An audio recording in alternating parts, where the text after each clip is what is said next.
Μίλησέ μας, Παναγιώτη, σε παρακαλώ, για τον πλούτο και για τους νέους ανθρώπους, τη σχέση που έχουν οι νέοι άνθρωποι σήμερα με το χρήμα. Γιατί οι μεγάλοι να μην μιλήσουμε για τους νέους.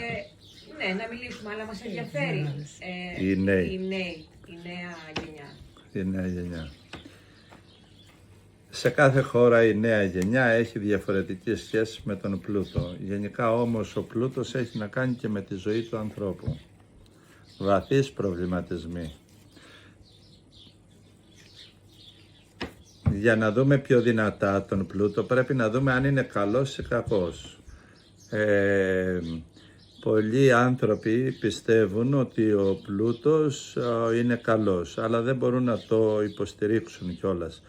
Και πολλοί άνθρωποι πιστεύουν ότι ο πλούτος είναι κακός, γιατί γεννάει πολλές παρεκτροπές, γεννάει μισανθρωπιά, γεννάει πολλά πράγματα άσχημα. Και λέει και ο Θεός, είπε να μην φροντίζετε να πλουτίζετε. Έτσι σκέπτονται πολλοί. Μάλιστα υπάρχει και στην παραβολή του Χριστού, όπου ζήτησε από κάποιον νεαρό που ήταν τότε πολύ πλούσιος, παράτησε τα όλα και έλα δώστα στους φτωχούς και έλα κοντά μου. Φαίνεται ολοκάθαρα ότι ο Χριστός του λέει απαρνήσου τον πλούτο. Και ο άνθρωπος έπαθε μεγάλη ζημιά τότε, χλώμιασε, πάνιασε, σου λέει έμπλεξα, τώρα χάσω και τα πλούτη μου. Είναι καλός ο πλούτος ή είναι κακός? Πρέπει ο άνθρωπος να ασχολείται πρώτο βήμα με το πλούτο ή δεν πρέπει? Ερώτηση. Ναι, αλλά είτε απαντήσουμε πραγματικά, θα απαντήσουμε με το χέρι στην καρδιά, θα δεχτούμε μεγάλες αλήθειες που αφορούν τον πλούτο και εμάς και τον πλούτο. Ναι, με το χέρι στην καρδιά, σε βαθιές αλήθειες.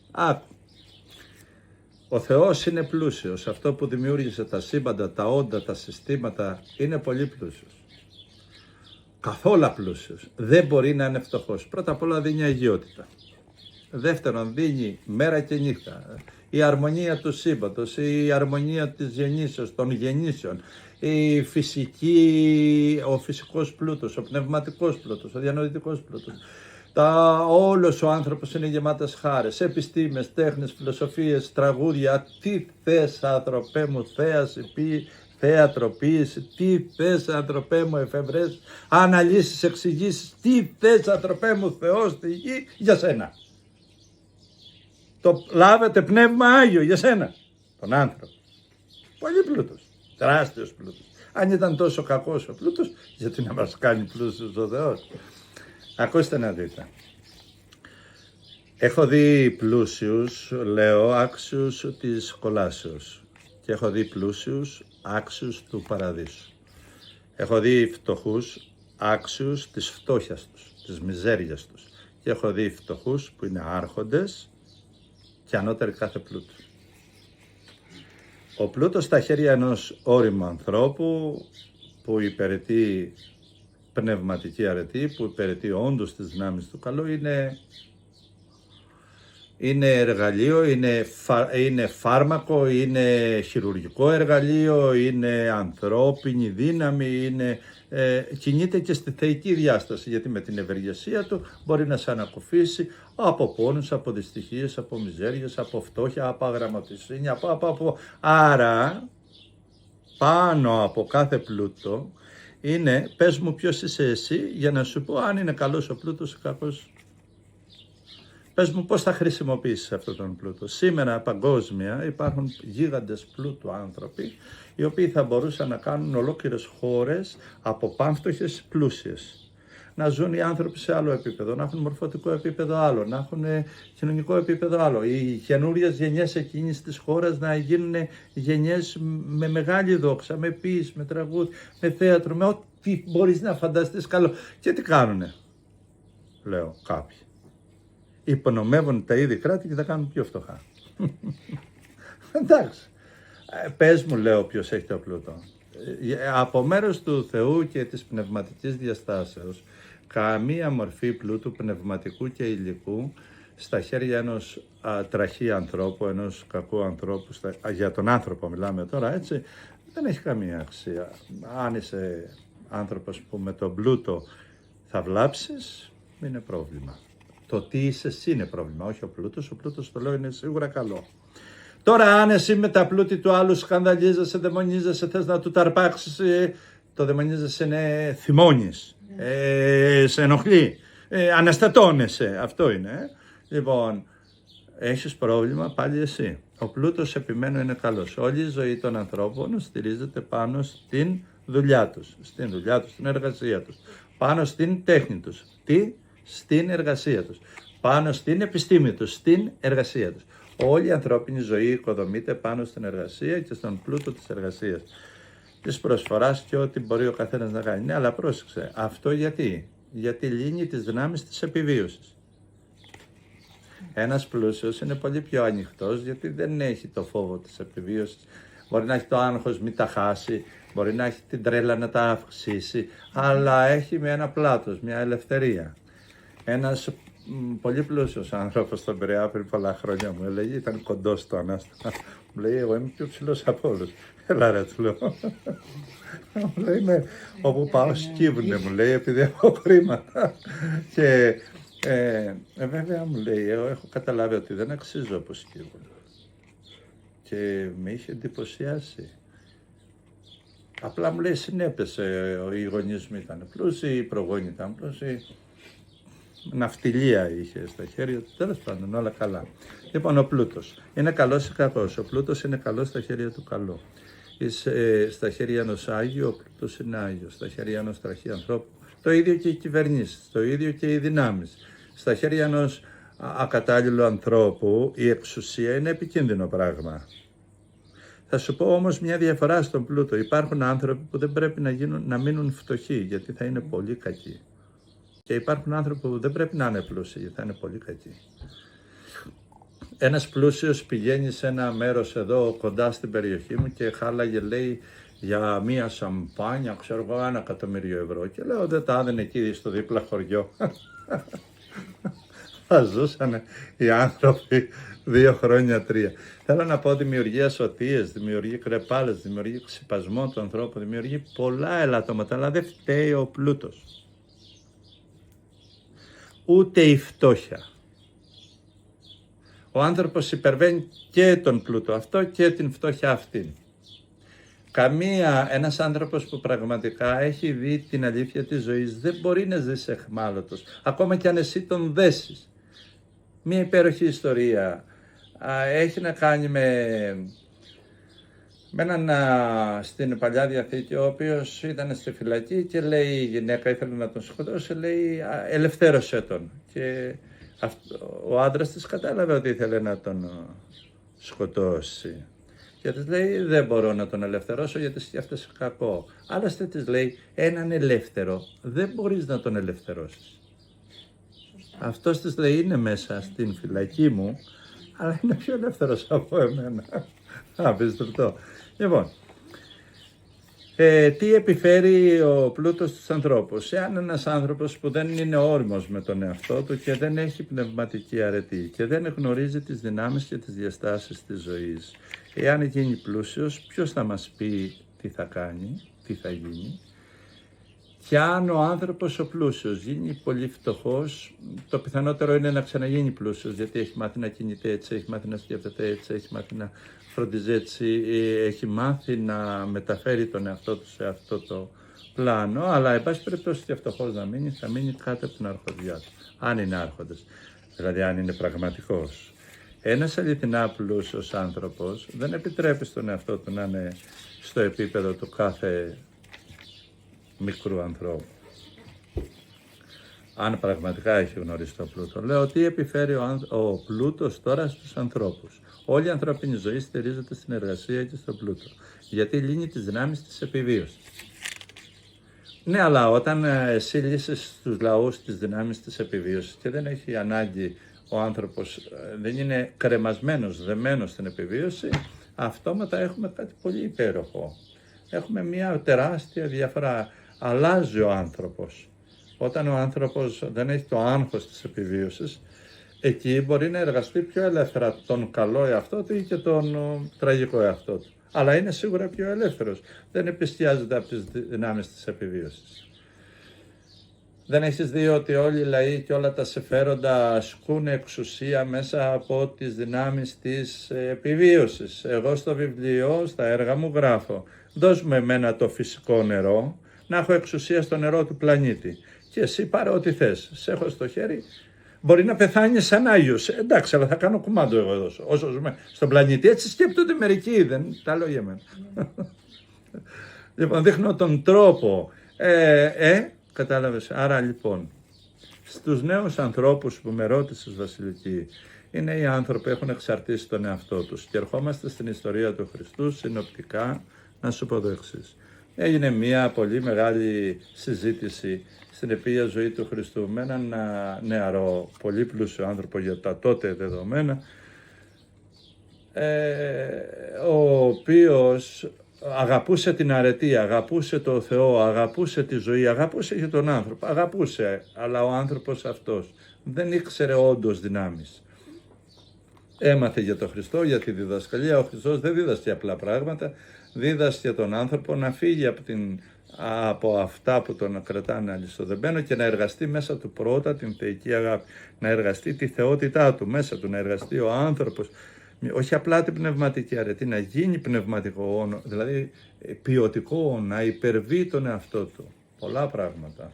Την αιώνια βασιλεία, την αιώνια δόξα, δίδασε σεβασμό στην ψυχή, άλλα πράγματα. Ακούγοντας τα λοιπόν ο νέος που τον ενδιέφεραν αυτά, ήταν καλός άνθρωπος, ήταν πλούσιος πολύ για τότε, αλλά κατάλαβε αυτό έχει μεγάλη στενή σχέση που θα συζητήσουμε εδώ με τους νέους μας.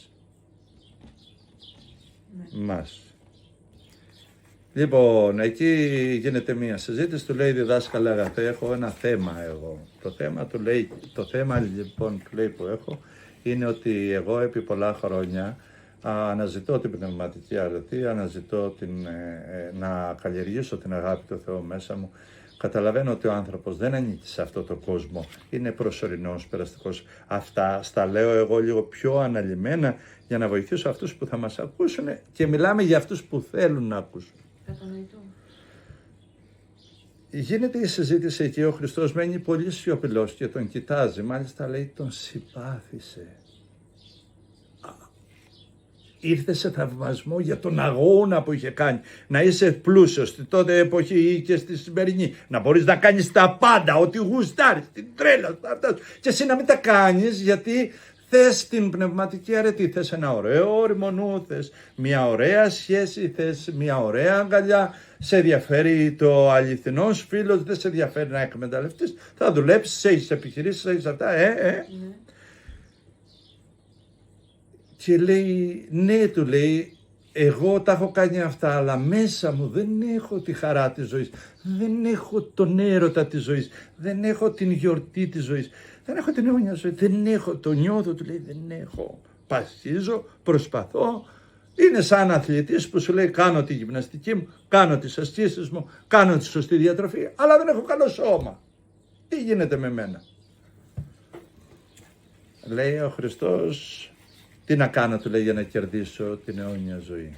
Του λέει ο Χριστός αυτά που μέχρι εκείνη τη στιγμή ο νέος υπηρετούσε. Τι υπηρετούσε? Τους νόμους, τους πνευματικούς που γνώριζαν τότε. Ου κλέψεις, ου μοιχεύσεις. Του λέει τις εντολές πίσω και θέλεις ζήσεις. Λέει ο νέος, ταύτα πάντα επί εισάμην εκ νεότητός μου. Τι σημαίνει αυτό? Σημαίνει ότι και από παιδί μικρό είχε προσοχή να μην αμαρτάνει, να μην σκέφτεται άσχημα, να μην πουλάει τον εαυτό του, να μην εξευτελίζει τον εαυτό του, να μην πουλιέται στην κακία, να μην είναι επιπόλαιος, πολλά πράγματα. Πρόσεχε, του λέει, όλα αυτά, στα λέω με λόγια απλά να καταλάβουν και οι άνθρωποι, όλα αυτά τα έχω κάνει από πολύ παιδί, που σημαίνει τι? Σημαίνει μια ολοκληρή διαδρομή πάνω σε αυτό που του είπε ο Χριστός. Ναι, του λέει, το έχω κάνει αυτό παιδί, αλλά ζωή αιώνια δεν έχω. Αυτό βέβαια ο Χριστός εκεί το χρησιμοποιεί για όλους εμάς, τους σημερινούς και τους τότε, διότι πολλοί από εμάς είμαστε καλοί γονείς, είμαστε καλοί φίλοι, είμαστε καλοί πολίτες, είμαστε καλοί πιστοί, αλλά ζωή αιώνια δεν έχουμε μέσα μας. Γιατί? Θα το δεις τώρα σε λίγο. Για τους νέους μιλάμε, σας κρατάω το νου, τους νέους μιλάμε, η σχέση του πλούτου με τους νέους. Αυτή ήταν η ερώτησή σου. Έτσι, στην πνευματική διάσταση τα πράγματα είναι πιο βαθιά. Εμείς μιλάμε γι' αυτό. Αυτό λοιπόν που είπε ο Χριστός τότε είναι απάντηση δια του νεαρού σε όλους εμάς που ενώ έχουμε ζωή αρετής, ταυτόχρονα δεν έχουμε μέσα μας την αιώνια γιορτή, την χαρά. Δεν καταλαβαίνουμε την αθανασία μας. Δεν καταλαβαίνουμε. Δεν έχουμε το νόημα της ζωής. Δεν έχουμε ευτυχία, αν θες. Αυτή η λέξη είναι λίγο. Εδώ ίσως δεν ταιριάζει. Δεν έχουμε την ωριμότητα του ότι αυτό επέλεξε να είμαι και είμαι πολύ εντάξει με αυτό που είμαι. Ο νεαρός τι λέει? Τα έκανα όλα αυτά, αλλά δεν είμαι εντάξει με αυτό που είμαι. Έτσι δεν είναι? Το καταλαβαίνετε. Τα έκανα όλα αυτά, υπηρέτησα το αυτό. Αυτό θέλω. Ναι, αλλά δεν έφτασα να είμαι αυτό. Δηλαδή δεν με πλήρωσε. Και τότε του λέει ο Χριστός κάτι παράξενο. Εντάξει, λέει τότε σε ένα πράγμα υστερείς, του λέει, μην ανησυχείς.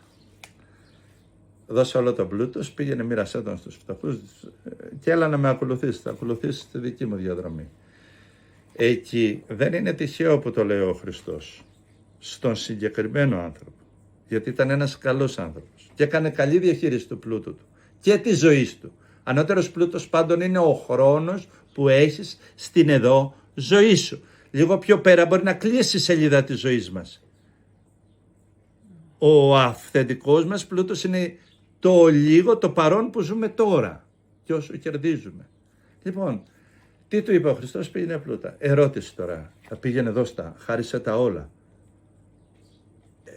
Λέει, υστερείς αυτό, φαίνεται ότι ο πλούτος έβλαπτε το νεαρό. Και του λέει ο Χριστός, δώστα. Για κάτσε τώρα, εγώ σου γεννάω ερωτήματα. Εάν ο πλούτος ήταν κακός για τον πλούσιο, γιατί να το δώσει σε φτωχούς ανθρώπους? Να τους βασανίσει και εκείνους? Πες ότι τον πολύ πλούτο τον μοίραζε σε τόσους πολλούς ανθρώπους και παρέμεναν φτωχοί. Τι θα έχει αλλάξει? Πάλι φτωχοί δέσαν. Άντε, θα τους εξυπηρετούσε μια μέρα.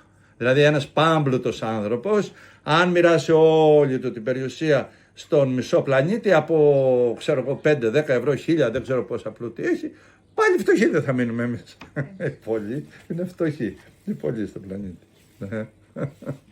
Λοιπόν, οι νέοι μας.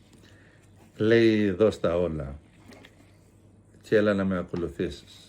Αν λοιπόν ο πλούτος ήταν κακός για τον νέο, γιατί ο Χριστός προτείνει να τον δώσει σε κάποιους άλλους, είτε σε έναν, είτε σε 10, είτε σε πολλούς? Γιατί αν το δώσει σε πολλούς θα παραμένανε φτωχοί. Αν το δώσει σε έναν και τον έκανε αυτόματα απάπλουτο, έστω και αν ήταν πλούσιος, τότε τι θα έκανε? Το κακό που ήταν γι' αυτόν το έδωσε σε άλλον. Είναι πρόβλημα αυτό. Το καταλαβαίνεις το ερώτημα ή εγώ? Το καταλαβαίνω. Ωραία. Ωραία. Ο Χριστός λέει σε σένα, ο πλούτος είναι κακός. Δεν μιλάει για όλους τους πλούσιους. Έτσι ένα σου λείπει, εσένα σου λείπει ένα. Είσαι εξαρτημένος, είσαι δούλος κάτω από τα χρήματα. Και ενώ αγαπάς το πνεύμα, αγαπάς τον άνθρωπο τον ελεύθερο, αγαπάς τη θεϊκή διάσταση, μέσα από τον πλούτο δεν μπορείς να τον υπηρετήσεις.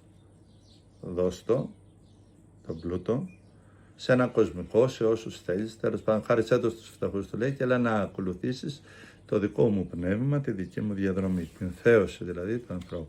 Τότε ο Χριστός δεν ήταν ένας τυχαίος άνθρωπος, δίδασκε, έκανε θαύματα, καταλαβαίνεις, δεν ήταν απλά τα πράγματα.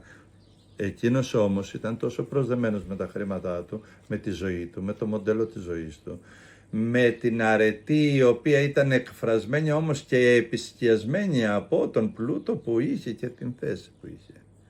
Και τι λέει η ιστορία του Κυρίου? Και λέει, στιγνάσας, και σημαίνει πάνιασε, μελάνιασε, τα έχασε τη ζωτικότητά του, εγκρεμίστηκε ο νους του. Τώρα σου λέει τι θα γίνει? Θα γίνω πάυτοχος? Μπορούσε να το αντέξει. Και πού θα πάω? Τι δρόμο θα ακολουθήσω? Ποια θα είναι το επόμενο της ζωής μου? Και λέει, περίληπος έφυγε. Δεν σημαίνει ότι χάθηκε. Δεν σημαίνει ότι έγινε εχθρός του Θεού. Δεν σημαίνει ότι έμεινε ένας πάλι καλός άνθρωπος, ο οποίος όμως δεν είχε τη χαρά της αιωνιότητας. Δεν είχε τη χαρά του ότι είμαι αυτό που επέλεξα. Ερχόμαστε στους νέους για να δεις τη διαφορά. Οι νέοι μας, το πρόβλημα είναι ότι εξαρτούν τη ζωή τους πάνω στον πλούτο. Εξαρτούν, δηλαδή είναι τόσο προσδεμένοι. Που λέει ο Θεός, μόνο ο Χριστός λέει, μόνο ο Θεός μπορεί να ελευθερώσει τον άνθρωπο από αυτό το δεσμό, την ανάγκη. Ο άνθρωπος εξαρτάται από την επιβίωση, εξαρτάται από τα θέλω του, εξαρτάται από πολλά. Μέσα σε αυτά ο πλούτος, γιατί τον αγαπάει ο άνθρωπος? Γιατί θα τον ελευθερώσει από τις ανάγκες, θα τον ελευθερώσει από τη μιζέρια, θα τον ελευθερώσει από το φόβο ότι θα φάω αύριο και πώς θα ζήσω. Θα του δώσει ένα κύρος, θα του δώσει ένα τιμή. Γι' αυτό τα αγαπάει τον πλούτο. Δεν πιστεύω να τον αγαπάει απλά γιατί είναι μέταλλο ή χρήματα. Έτσι δεν είναι? Λοιπόν, οι νέοι μας γι' αυτό αγαπάνε ή νομίζουν ότι άμα έχουν πολλά λεφτά θα είναι εντάξει, αλλά στην καλύτερη περίπτωση θα βρεθούν σαν τον νέο. Στην καλύτερη. Λοιπόν, τι γίνεται? Εξαρτούν τη ζωή τους. Είχε έρθει πρόσφατα ένας νεαρός εδώ πέρα και είχε φτάσει σε πολύ άσχημη κατάσταση και σκεφτόταν τραγικά πράγματα. Και κάναμε μια συζήτηση και του λέω, αυτό σε οδηγεί γιατί δεν έχεις δουλειά, δεν έχεις αυτό. Εντάξει, σύμφωνα. Δεν άντεχε, μου λέει, δεν αντέχω να ζήσω φτώχεια, δεν τη θέλω, τη συχαίνομαι, τη μισώ και τα λοιπά. Εντάξει, σεβαστά αυτά. Πρόσεξε όμως κάτι. Πόσα δισεκατομμύρια άνθρωποι είναι φτωχοί στον πλανήτη σήμερα? Πάρα πολλοί. Όλοι αυτοί είναι ανίκανοι. Όλοι αυτοί οι άνθρωποι είναι ακατάλληλοι. Όλοι αυτοί οι άνθρωποι είναι τεμπέληδες. Σας παρακαλώ δηλαδή. Όλοι αυτοί, είτε γνωστοί μας είτε άγνωστοι, είτε δικός μας λαός είτε άλλος, όλα αυτά τα πλήθη που ζουν με τα μεγάλες δυσκολίες είναι άνθρωποι Δευτέρας και Τρίτης και Πέμπτης διαλογής. Όχι βέβαια. Τι είναι? Είναι κάποιες δυνάμεις οικονομικές, συμφέροντα, νομοθεσίες, δεν ξέρω τι. Που τους εμποδίζουν. Τους παίρνουν το δικό τους πλούτο. Τους παίρνουν τη δική τους γη. Τους παίρνουν τα δικά τους δικαιώματα. Τους κάνουν τους. Αυτό συμβαίνει εδώ σε αυτό το πλανήτη. Τι να κάνουμε? Δεν ζούμε σε ένα πλανήτη αγγέλων. Προσδοκούμε να γίνουμε. Λοιπόν, άρα ερχόμαστε τα παιδιά τα οποία εξαρτούν τόσο πολύ τη ζωή τους και αξιολογούν τον εαυτό τους με τα πλούτη. Έχουν έγκλημα κάνει στον εαυτό τους. Έχουν έγκλημα στον εαυτό τους. Έχω πριν χρόνια στον Πειραιά μια θαυμάσια ιστορία. Ζευγάρι μπροστά μου, συζητούσαμε δημόσια και με προκαλούσε τότε και νεαρός και εγώ λίγο πιο εκδηλωτικός δυνάμεις. Με προκαλούσε, λέει, δείξε μου μια δύναμη που με πειράζει. Τότε εγώ δούλευα στην ναυτιλία. Λέω στην κοπέλα του, γιατί τον αγαπάς? Λέει, μα είναι το αγόρι μου και αυτό. Δεύτερη φορά, γιατί τον αγαπάς? Λέει, μα είναι ο άντρας μου αυτό. Τρίτη φορά, γιατί τον αγαπάς? Εμένα με γνώριζαν οι άνθρωποι, το περιβάλλον εκεί που συζητούσαμε. Λέει, τον αγαπάω γιατί έχω έρωτα.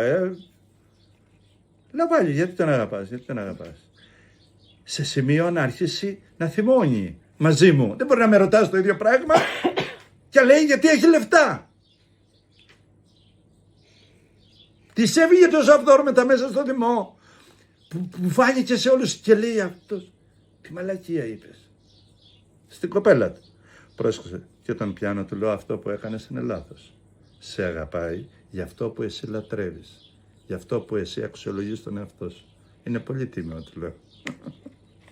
Όσο τα έχεις, όλα καλά. Αν δεν τα έχεις, κινδυνεύεις. Κατάλαβες πόσο σοβαρό είναι πράγματα. Όταν εξαρτάς τη ζωή σου, όταν προσδένεσαι τη ζωή σου, τι θα κάνεις αν δεν τα έχεις? Αν τα έχεις λίγο πολύ θα δεις τι θα κάνεις. Θα συμμαζέψεις τον εαυτό σου, θα κάνεις καμιά τρέλα, θα νιώθεις και μάγκας, θα είσαι και εγωιστής, θα είσαι ό,τι θέλεις, δικαίωμά σου άνθρωπε μου, κάνε άλλα τόσα. Εγώ τέτοια κόμπλεξη δεν έχω. Άλλο σε ρωτάω, τι θα γίνει άμα φτωχύνεις? Τι θα γίνει όταν ανακαλύψεις ότι οι φίλοι σου αγαπάνε μόνο για τα χρήματα τους γονείς? Τι γίνεται όταν ο καθένας ενώ σας κοιτάει στα μάτια από μέσα του είναι υποδολωμένος γιατί έχεις λεφτά και θέλει μια θέση εκεί κοντά στο περιβάλλον σου μόνο γι' αυτό? Θα το σηκώνεις ή θα θυμώνεις? Μήπως όταν δεν έχεις τα πλούτη καταστρέφεις την ψυχή σου? Μήπως όταν δεν έχεις τα πλούτη γίνεσαι πικρός? Μήπως όταν έχεις τα πλούτη δεν ακολουθείς τον Χριστό γιατί φοβάσαι που σου λέει ότι ο άνθρωπος δεν μπορεί να κυβερνήσει αυτά τα πράγματα? Αν δεν σε ελευθερώσει ο Θεός δεν ελευθερώνεσαι. Είσαι ήδη σκλάβος. Τα καταλαβαίνετε πόσο σοβαρά είναι. Άρα ο πλούτος καλός και ωφέλιμος, κακό είναι η πρόσδεση, η εξάρτηση, για να μην σου πω η λατρεία του χρήματος, να μην σου πω όλο εκείνο που γεννάει η πλεονεξία να τα πάρεις όλα, να τα έχεις όλα, να τα αυτόσεις όλα, να ανδικάσεις όλα και ενώ έχεις τόσα και τόσα μαζεύεις θησαυρούς που θα στα φάνε τα σκουλίκια και ξέχασες να είσαι άνθρωπος με αιώνια ζωή. Ξέχασες ότι εσύ που έχεις τον πλούτο μπορείς να ζήσεις ευτυχέστατος και να προκαλείς χαρά. Οι πιο πολλοί το θυμώνται. Έχω την ευλογία της ζωής, έχω γνωρίσει πολλούς ανθρώπους.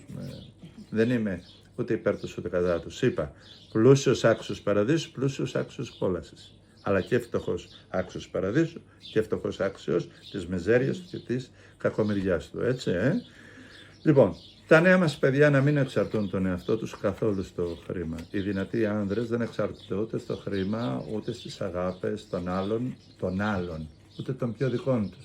Δεν εξαρτούνται, ενδιαφέρονται, το θέλουν, αλλά δεν εξαρτούνται. Αγαπάνε, χαίρονται, ζουνε, είναι ελεύθεροι, είναι λυτρωτικοί. Ο άνθρωπος που είναι ελεύθερος από το χρήμα, μέσα του, οι δεσμοί δεν υπόκειται στις αγωνίες του χρήματος, η ψυχή του, ατέλειωτη γιορτή στη ζωή του έχει. Ο νους του έχει άλλες ατμόσφαιρες, ο χαρακτήρας του έχει άλλη ενέργεια, το άγγιγμα του έχει άλλη ενέργεια, η φιλία του έχει άλλη δύναμη, ο λόγος του έχει άλλη ωραιότητα. Καλό να αγαπάς τον πλούτο, καλύτερα όμως να είσαι πάνω από τον πλούτο. Νομίζετε ότι φιλοσοφώ? Προσωπικά μου έχουν δοθεί δυνατότητες τεράστιες, 2-3 φορές τουλάχιστον είναι πολύ δυνατές. Σε σημείο που ο άνθρωπος σκανδαλίστηκε νομίζοντάς μου ότι εγώ δεν ήθελα και το καλό μου. Δηλαδή θα σου προσφέρουν διαμέσου μιας προτάσεως. Είναι σαν να σου βάλουν μια επιταγή μπροστά σου, ένα ζάβλο και σου πει υπόγραψε ό,τι νούμερο θέλεις. Και εσύ πεις ευχαριστώ, δεν το χρειάζομαι. Είμαι πολύ εντάξει. Και με ρώτησε γιατί. Γιατί, όπως κάπου γράφω, τα δώρα τα μεγάλα φράζουν στόμα βασιλιά και του ανδρός κλέβουν την ανδρεία. Και εγώ δεν είχα εμπιστοσύνη να πω ναι. Δεν ήμουν καχύποπτος, δεν είχα την εμπιστοσύνη. Λοιπόν, τα παιδιά να μην εξαρτούν καθόλου τη ζωή τους. Βέβαια, το τι χρειάζεται η τέχνη τους, η δουλειά τους, είναι καλύτερο το ψωμί του υδρότα, είναι καλύτερο η προσπάθεια μιας επιχείρησης μέσα από έντιμες διαδικασίες, όσες επιτρέπει το κάθε κράτος, κάθε κουλτούρα, γιατί πολλά φράγματα θα μπουν μπροστά σου και αυτά που έπρεπε εσύ να έχεις, στα έχουν αρπάξει. Δεν σε ρωτάνε σε αυτό τον πλανήτη αν αυτό είναι της χώρας σου, αν αυτό είναι σπίτι σου. Ξέχνετε αυτά. Λοιπόν, να μην εξαρτάνε καθόλου τη ζωή τους σε αυτά, αλλά να την εξαρτάνε τη ζωή τους στην αγάπη του Θεού, να καλλιεργούν μέσα τους την αγάπη για τον άνθρωπο. Θέλεις πλούσιος να είσαι πάρα πολύ. Είτε είσαι φτωχός, είτε πλούσιος, είτε έχεις λεφτά, είτε δεν έχεις. Μάθε να αγαπάς τον άνθρωπο εσχατολογικά όπως τον Χριστό.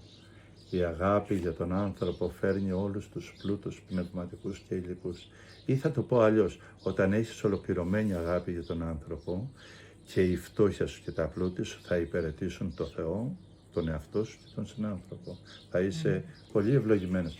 Και δεν έχει καμία αξία αν σε μάθουν, όχι. Ξέχνατε αυτά, έτσι. Αυτά περί τους νέους μας. Να μην πουλάνε τον εαυτό τους και ειδικά να μην πουλιώνται για το χρήμα, έτσι.